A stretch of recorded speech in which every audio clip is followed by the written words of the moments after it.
Muharram itu kurang pas kalau orang menikah, kalau kejawen.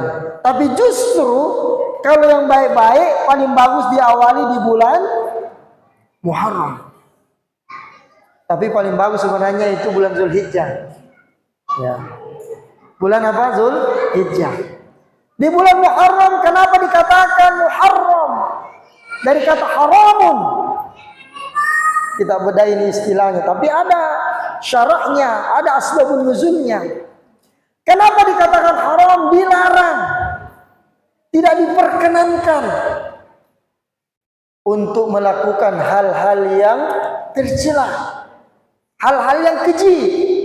Membunuh tidak boleh, kecuali kalau mau makan ayam ya pasti digeret, lain ceritanya. Ya. Mau makan ikan pasti dibunuh ikannya toh. Membunuh siapa di sini? Membunuh siapa? Membunuh orang, manusia. Tidak boleh marah. Jangan bikin orang jengkel. Betul? Ya, yang suka marah hati-hati. Umurnya itu tidak panjang. Loh, kok bisa Ustaz? Apa hubungannya? Ada hubungannya. Kalau kita marah, umur kita marah sama orang tidak jelas alasannya, ya kamu pun lanjut tahu bagaimana kalau itu orang yang kita marahi, orang yang sudah lama simpan dendam, tiba-tiba natarai kipas motor, langsung apa? Natepak karang kita. Betul tidak? Pas kita ditempeleng, kita pakarang, ada mobil lewat tersambar. Wabillahi taufiq hidayah, inna lillahi wa inna ilaihi. Jadi hati-hati marah, karena marah itu datangnya dari syaitan. Innal ghadaba minasyaiton, dalam riwayat Bukhari. Sungguh marah itu berawal dari syaitan. Makanya Nabi pernah mengingatkan satu sahabat, karena sahabat itu orang pemberani, rewa, suka sparring boxing tuh, pasti gampang terpancing, betul tidak? Ya Rasulullah, sini, ya Rasulullah nasihati kodong saya. Apa amalan yang paling terbaik saya lakukan? La taghdab. Sama Nabi dibilang jangan marah. Maksudnya itu jangan gampang marah. Walakal jannah. Apalagi ya Rasulullah taghdab. Apalagi ya Rasulullah tidak lagi la taghdab kata Nabi. Jangan marah. Walakal jannah. Maka kamu mendapatkan surga. Mau tidak masuk surga? Mau tidak dapat surga? Mau enggak dapat surga duniawi? Santri mau enggak dapat surga duniawi? Apa surganya dunia? Santri ayo tahu enggak? Dalam kitab Qurratul Uyun, surganya dunia adalah memiliki pendamping yang soleh. Sorry. Saya ingatkan memang jangan sembarang cari. Di sini banyak ibu-ibu soleha. Ibu kalau mau cari mantu, cari penghafal Quran. Insya Allah dapat mahkota yang terangnya lebih terang daripada sinarnya matahari. Kelak ketika manusia dalam keadaan huru hara, dalam keadaan kebingungan.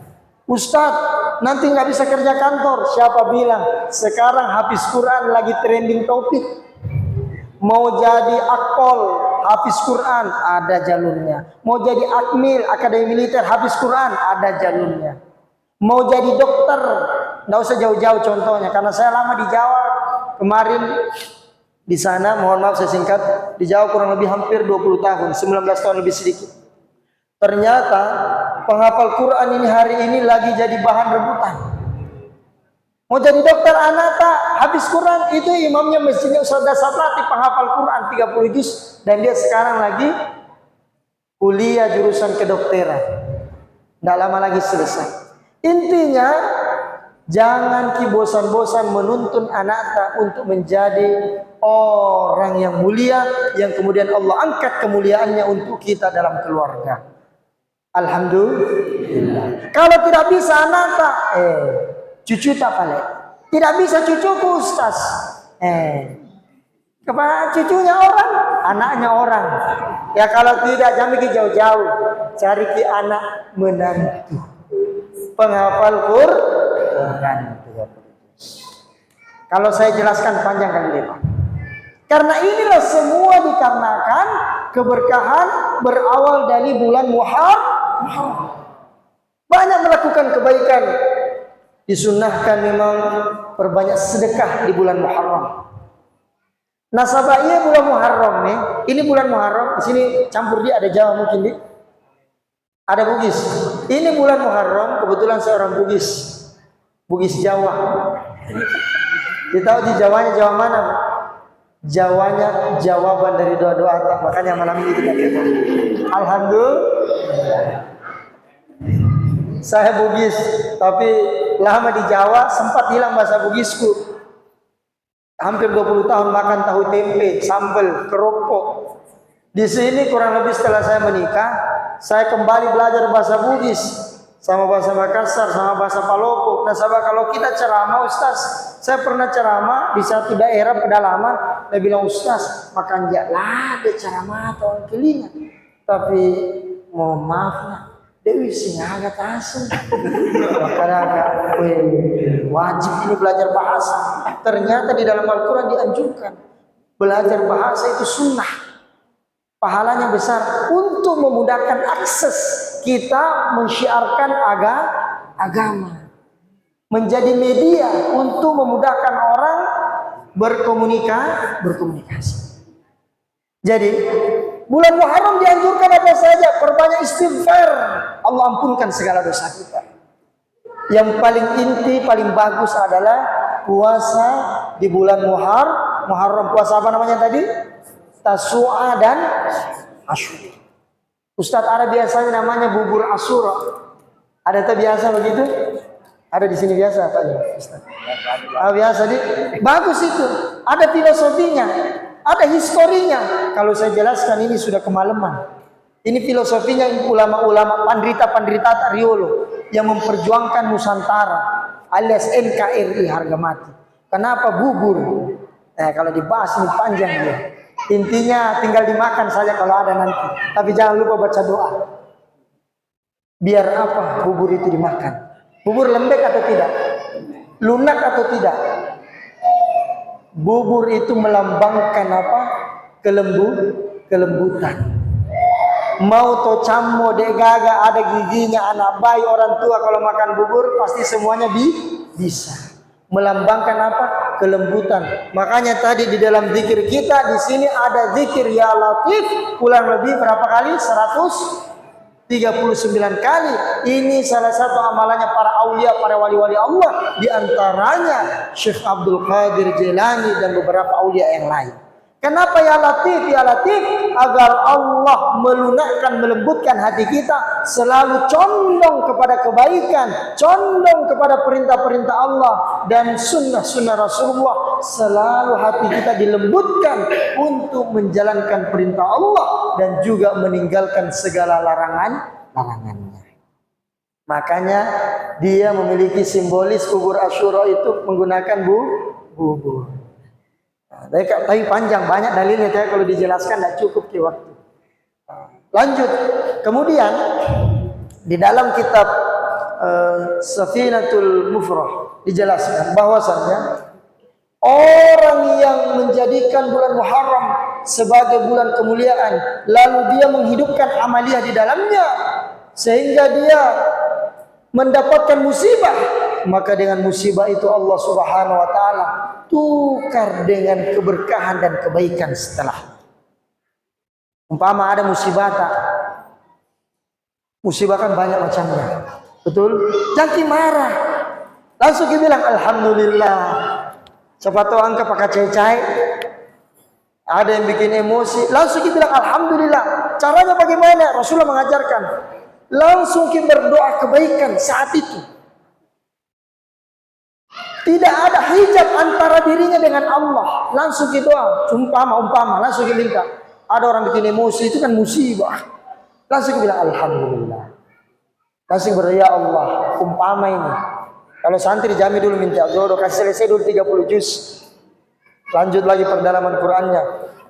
Apa diminta? Ibu-ibu, bapak-bapak. Ibu. Mau ki kaya, Bu.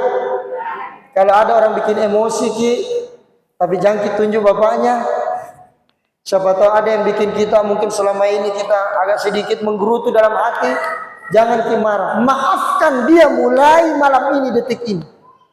lalu nanti kita berdoa, minta sama Allah apa? Mau kaya? Mau kaya nggak Bu? Mau kaya nggak Bu? Mau kaya di dunia saja atau di akhirat saja? Dunia akhirat. Oh, sama, saya mau tonjak juga kaya, biar bisa banyak memberikan manfaat. Maafkan segala kesalahannya siapapun yang melakukan kesalahan kepada kita. Dan ingat, kalau ada orang punya utang sama kita, jangan ke emosi dendam, jangan. Langsung ke lokamala air. Ini amalannya para wali. Ambil air, sholat hajat.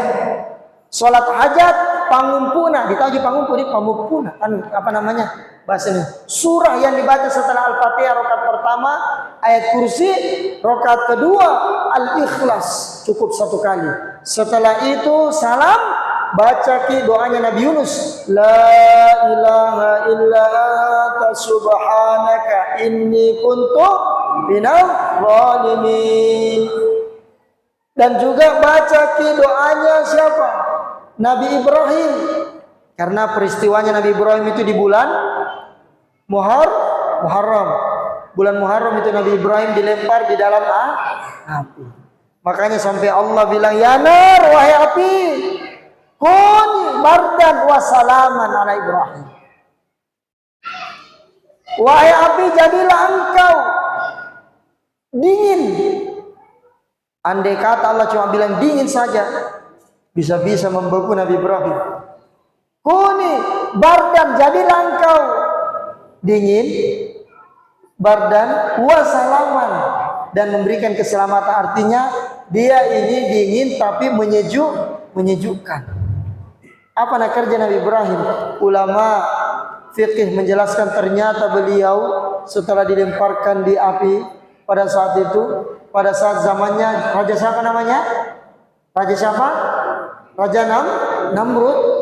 Ternyata beliau seakan-akan seolah-olah telah berada di taman-taman surga. Jadi kalau ada musibah jangan kaget, jangki dalam keadaan mohon maaf panik, jangan. Nabi Ibrahim saja dilempar, tenang. Ustaz, api itu, iya, kita pakai ilmunya Nabi Ibrahim dan juga pakai ilmunya Nabi Muhammad, lembut. Langsung ambil air wudhu, sholat 2 rakaat, sholat hajat, baca doanya Nabi Yunus, la ilaha illa anta subhanaka inni kuntu minadh dhalimin. Gak usah banyak-banyak, 100 saja. Setelah itu kita sujud kembali, berdoa, minta. Kalau mau kaya silakan minta. Saya ijazahkan ini amalan sama semua yang hadir pada malam hari ini. Karena amalan ini kami dapat langsung dari salah satu cucu cicitnya Rasulullah yang paling terdekat, yang selalu kita lihat mungkin di YouTube. Al-Habib atau Sayyidul Habaib Al-Hafiz. Siapa itu? Umar bin Abdul Hafiz. Habib Umar. Jadi ini amalan kalau kita lakukan silakan. Tapi kalau yang umurnya mohon maaf yang belum sampai 40 tahun, nah ini kan godaannya sekarang ngeri. Kalau uang banyak, betul tidak? Betul atau tidak? Kalau 40 ke atas silakan amalkan amalan tersebut. Tapi kalau mau diamalkan untuk jodoh silakan. Tapi kalau untuk langsung minta kaya cepat jangan dulu. Bahaya, banyak godaannya kalau uang banyak. Jangan sampai nanti nikah tambah-tambah. Merasa itu bini pertama, kedua gitu. Jadi ini cukup kebutuhan, sesuai dengan kebutuhan secukupnya. Silahkan pakai amalan tersebut dengan izin Allah, qadarullah. Allah berikan keajaiban alias melawan kemustahilan, meraih keajaiban. Alhamdulillah. Apatah lagi bulan Muharram merupakan bulan pertama untuk memasuki bulan Hijriyah. Jadi 12 bulan ke depan insya Allah Allah berikan rahmat kasih sayangnya dan juga keberkahannya kepada kita semua yang kembali meluruskan niat dan juga bermuhasabah kepada Allah agar tidak kembali mengulangi hal-hal yang tidak baik selama kita menjalani 1 tahun yang lalu. Bagaimana di tahun yang akan datang lebih baik daripada tahun-tahun sebelumnya. Jamaah yang sama-sama dimuliakan oleh Allah Subhanahu wa taala, maka saya persingkat kesimpulannya. Yang pertama adalah di sini santri biasa di puasa di Pak. Senin Kamis, wah cocok. Nanti bisa puasa Tasua dan Muharram. Bisa juga. Itu luar biasa amalannya lah. Yang mau habis cepat, yang mau betul-betul hafalannya luar biasa, mau jadi ulama Quran, mau jadi panderita, tidak usah jauh-jauh nak. Kesempatan ini tahun. Tanggal berapa itu? Tasua dan Asyura. Ada yang tahu? Ya kalau tidak nanti lihat di kalender tuh kalau dari tahu. Dilihat kalender. Silahkan yang punya hajat-hajat besar, yang punya hajat-hajat selama tahun kemarin belum terlaksana, belum tercapai cita-citanya, nanti sebelum masuk puasa Tasua dan Asyura silakan meniati. Yang mau niatnya haji, ya bukan haji ziarah, nah pisah haji. Pisahnya pisah yang jelas, silakan berniat ini Muharram. Tidak ada yang mustahil bagi Allah. Idza aradallahu syai'an ayaqula lahu kun fayakun. Kalau Allah Subhanahu wa taala menghendaki segala sesuatu, maka cukup Allah mengatakan kun fayakun selama kita mengikuti prosedurnya Allah alias PPA, pola pertolongannya Allah Subhanahu wa taala. Salah satu mana itu dia Ustaz? Contoh pola pertolongan Allah. Kalau mau dapat pertolongannya Allah, kita semua ini tidak bisa ngapa-ngapain tanpa pertolongan Allah Subhanahu wa taala. Salah satu pertolongan Allah, jangan lupa puasa di bulan Muharram, puasa Tasua dan Asyura 2 hari. Kalau tidak mampu 2 hari, bolehlah 1 hari. Kalau tidak mampu 1 hari, Ustaz, setengah hari mau paling yang anak-anak. Tapi kalau mama-mama, bapak-bapak, janganlah. Bukan puasa namanya itu. Iya kan? Puasa lalu. Karena kenapa? Tasua dan Asyura, silahkan setelah itu kita bermunajat sama Allah. Allah berikan apa yang belum tercapai di tahun-tahun sebelumnya. Amin ya rabbal alamin. Itu kesimpulan pertama. Kedua, mohon maaf. Kenapa tadi zikirnya ada yang banyak selain tahlil? Ya Latif, ya Latif, ya Latif. Saya hanya bisa mengijazahkan 10 saja. 1 hari minimal kita baca 10 kali. Allah Subhanahu wa taala jauhkan kita dari orang yang suka bikin marah kita, bikin emosi kita, atau utamanya kita gampang marah. Kan biasanya yang bikin emosi bukan hanya dari luar, kadang-kadang dari dalam. Bapaknya kah, anak kah. 1 hari minimal pagi dan petang kita baca 10 kali ya Latif, ya Latif, ya Latif, ya Latif. Karena kalau saya kasih semuanya ini nggak mampu, itu modul yang paling inti ya Latif. Karena Latif ini melunakkan bukan hanya hati tak, dia akan lunakkan rezeki tak masuk. Dia akan lunakkan segala apa yang keras. Allah mudahkan segala urusan tak. Kemudian yang terakhir kesimpulannya, selalulah kita istiqomah, konsisten untuk menjaga amalan-amalan seperti ini. Majelis seperti yang kita laksanakan pada malam hari ini. Sebab kenapa? Majelis ini adalah majelis yang dirindukan oleh Allah Subhanahu wa taala, mendapatkan 4 keutamaan. Keutamaan yang pertama kata Nabi sallallahu alaihi wasallam, majtama'a qaum fi baitin min buyutillahi ta'ala yatluna kitab Allah wa yatadarasuna bainahum illa nazalat alaihimus sakinah wa ghasyiyatuhumur rahmah wa hafathumul malaika wa dzakarahumullahu fi man indah. Majelis ini mendapatkan 4 ganjaran.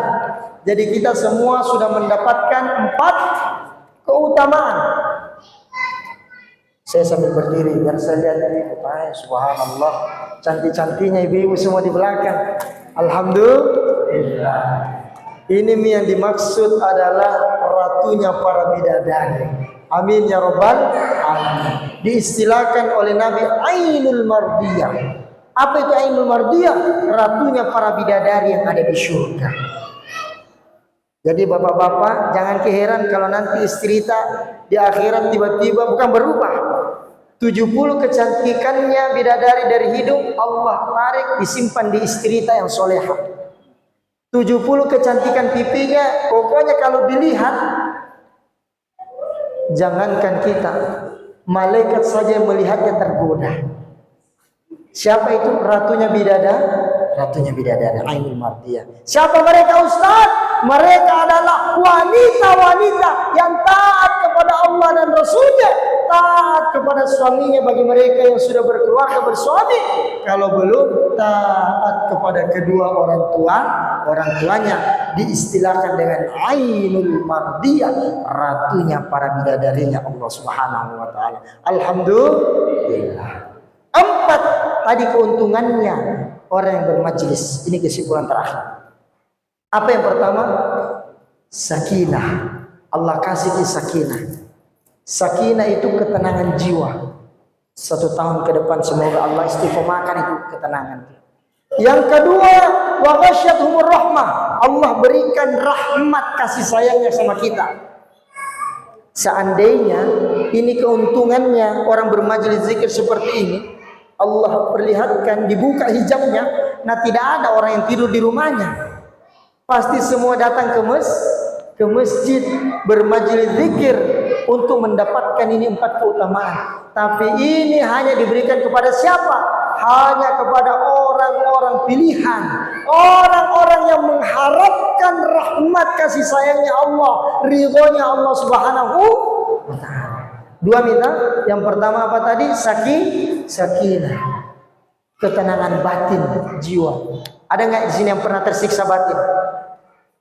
Ada yang tersiksa batin? Ada? Ada. Berarti ada korbannya di belakang. Insya Allah malam ini Allah cabut. Ikhlaskan yang lalu biarlah berlalu. Mari kita sama-sama membuka lembaran baru. Jangki lagi tersiksa batin. Jangki simpan di dalam hati tak?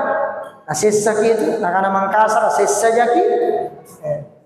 Lepaskan. Kalau mau ki pelan, lunak, mudah, lancar rezeki kita, dijauhkan kita dari bencana, kita tambah awet muda. Mau awet muda tidak Bu? Mau tidak Bu? Karena kalau mohon maaf kalau perempuan saya mengerti banyak sekali kebutuhan skincare-nya, dan itu wajar, dan itu tanggung jawab wajibnya seorang suami. Kalau mau satu kesimpulannya, jangan simpan dendam di dalam hati, lepaskan segala apa yang mengganjal dalam hati dalam batin tak, maafkan segalanya. Allah berikan itu semua apa yang kita inginkan. Yang ketiga, keutamaan yang ketiga, wa hafatzul malaikah. Pada malam hari ini ada malaikat di antara kita. Malam ini ada malaikat, mohon maaf, bukan malaikat maut. Tidak aku malam-malam. Malaikat apa itu? Malaikat rahmat. Malam ini silakan kita berdoa dalam hati, nah aminkan malaikat yang ada sama kita semua. Ini hadis sahih diriwayatkan Imam Bukhari. Kalau nggak yakin berarti tidak yakin sama Nabi Muhammad SAW yang menyampaikan hadis tersebut. Ini kabar baiknya. Makanya setiap selesai bermajelis jangan lupa berdoa. Sudah majelis, biasa ada orang sudah majelis langsung lupa. Hakikinya rahasianya di dalam rahasia setelah orang bermajelis zikir atau majelis ilmu, majelis ta'lim. Makanya berdoa, ada malaikat rahmat. Kapan malaikat rahmat mengaminkan doa tak? Wallahi tidak ada hijab. Dikasih. Nah, ini rahasianya. Kemudian yang terakhir, wa dzakarahumullahu biman indah. Ini yang luar biasa. Apa itu Ustaz? Wa dzakarahumullahu biman indah. Allah Subhanahu wa taala saat ini sedang menyebut-nyebut nama-nama tak semua yang hadir dalam majelis ini. Di majelisnya Allah di hadapan para malaikatnya yang maksum. Ita gara ya rohe, Ibu, anggaplah Ibu Aisyah, anggaplah Ibu Becce, ada di sini Ibu Becce. Jaga tuh. Ita gara ya rohe. Siapa punya istri itu? Kita saja disebut nama tak di TV, senang tidak Bu? Disebut nama tak di TV berdampingan dengan Pak Gubernur, senang tidak Bu? Senang. Apalagi ini nama-nama semua yang hadir pada malam hari ini Allah sebut-sebut di hadapan para malaikat-malaikat yang maksum. Alhamdulillah. Makanya senantiasalah kita istiqamah melaksanakan majelis-majelis zikir dan juga majelis ta'lim seperti yang pada malam hari ini kita sama-sama laksanakan. Semoga Allah Subhanahu wa taala menerima segala amal kita pada malam hari ini dan Allah memperbaiki amalan-amalan kita di tahun yang akan datang atau di bulan-bulan berikutnya. Mari kita sama-sama berdoa kepada Allah, kiranya Allah Subhanahu wa taala terima segala munajat kita dan Allah berikan pengampunannya pula di tahun yang lalu setelah kita melewatinya. Setelah kita berjumpa dan kembali dengan bulan Muharram tahun 1446 Hijriah, semoga Allah berikan segala apa yang kita kehendaki, yang belum tercapai semoga Allah Subhanahu wa taala berikan, dan juga terutama Allah berikan kesehatan dan kesempatan waktu kembali untuk menjalankan hidup sehingga mendapatkan keberkahan dari Allah Subhanahu wa taala. Amin ya rabbal alamin. A'udzubillahi minasyaitonir rajim. Bismillahirrahmanirrahim. Alhamdulillahi rabbil alamin. Hamdan hamidin, hamdan na'imin, hamdan syakirin, hamdan hafidin, hamdan yafi ni'mika kafi mazid. Ya Rabbana lakal hamdu wa lakal syukr kama yanbaghi li jalali wajhika al-karim wa 'azimi sultanik. Allahumma la uhsi thanan 'alaika anta kama athnayta 'ala nafsi. Allahumma shalli wa sallim wa barik 'ala sayyidina Muhammadin bi'adadi kulli da'i wa dawa'i wa barik wa sallim 'alaihi wa alihi katsira. Rabbana ighfir lana wa liwalidina warhamhum kama rabbawna shighara. ولجميع المسلمين والمسلمات والمؤمنين والمؤمنات الأحياء منهم والأموات إنك سميع قريب مجيب الدعوات يا مقلب القلوب ثبت قلوبنا وقلوب المسلمين على دينك وعلى طاعتك ربنا آتنا من لدنك رحمة وهيئ لنا من أمرنا رشدا اللهم إنا نسألك الهدى والتقى والعفاف والغنى اللهم إنا نسألك سلامة في الدين سلامة في الدنيا والآخرة وخصوصا في هذا المكان جماعة مسجد بيت المؤمنين سلامة اللهم وبركة لنا في الدنيا والآخرة اللهم ادفع عنا الغلاء والبلاء والوباء والفحشاء والمنكر والسيوف المختلفة والشدائد المهن ما ظهر منها ما بطن من بلدنا خصوصا إندونيسيا ومن بلدان المسلمين عامة إنك على كل شيء قدير ربنا آتنا في الدنيا حسنة وفي الآخرة حسنة وقنا عذاب النار وصلى الله على سيدنا محمد وعلى آله وصحبه أجمعين والحمد لله رب العالمين. الفاتحة.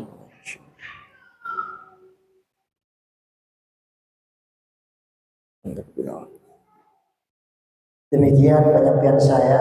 Yang berbicara beruntung, yang mendengarkan beruntung, yang paling beruntung yang mengamalkan, mengaplikasikan ke dalam kehidupan sehari-hari, dan jangan lupa menyampaikan kepada saudara-saudari kita yang tidak sempat hadir pada malam hari ini. Walafu minkum, wabillahi taufiq hidayah. Wassalamualaikum warahmatullahi taala wabarakatuh.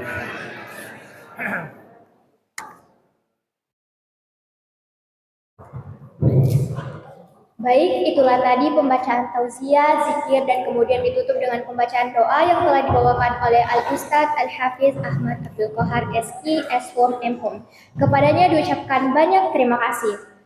Selanjutnya, marilah bersama-sama kita mengucapkan Alhamdulillah karena telah berhasilnya acara kita pada malam hari ini. Alhamdulillah, Alhamdulillahirabbil alamin. Telah kita ikuti bersama sejumlah rangkaian acara peringatan Tahun Baru Islam 1 Muharram tahun 1446 Hijriah pada malam hari ini. Semoga lantunan ayat suci beserta pembacaan zikir dan doa yang telah kita dengarkan dengan khusyuk dapat menjadi berkah bagi kita semua, sekaligus dapat menambah hasanah keilmuan kita selaku umat Islam. Amin, amin ya rabbal alamin. Hadirin yang berbahagia, untuk mengucap syukur kepada Allah atas kelancaran acara kita pada malam hari ini, maka marilah kita menutup acara ini dengan ucapan hamdalah. Alhamdulillah rabbil alamin. Saya Siti Alina Paramadanti, mewakili seluruh jajaran panitia dan pengurus mengucapkan banyak terima kasih atas kehadiran Bapak Ibu sekalian. Mohon maaf apabila dalam penyelenggaraan acara kita masih terdapat banyak kesalahan. Untuk itu, kami mengucapkan banyak terima kasih. Wabillahil taufiq wal hidayah, waridho wal inayah. Assalamualaikum warahmatullahi wabarakatuh. Waalaikumsalam warahmatullahi wabarakatuh.